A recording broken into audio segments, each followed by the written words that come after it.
غدر 2 پر امیشا پٹیل کے تازہ انکشافات نے سوشل میڈیا پر تہلکہ مچا دیا۔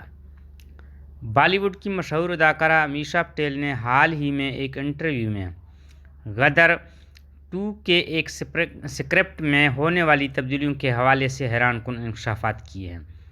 امیشا پٹیل نے فلم میں اپنے کردار سکینہ کے بارے میں بات کرتے ہوئے کہا کہ انہیں سکرپٹ میں ایک اہم موڑ کی یقین دہانی کروائی گئی تھی۔ اداکارہ نے انکشاف کیا کہ انہوں نے فلم اس لیے کی تھی کیونکہ انہیں بتایا گیا تھا کہ وہ ولن کو ماریں گی۔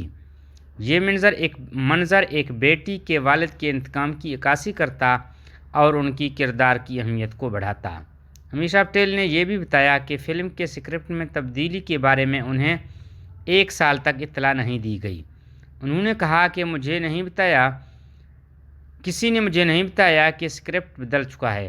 میں نے یونٹ کے اراکین سے سنا کہ کلائمیکس کا شوٹ مکمل ہو چکا ہے۔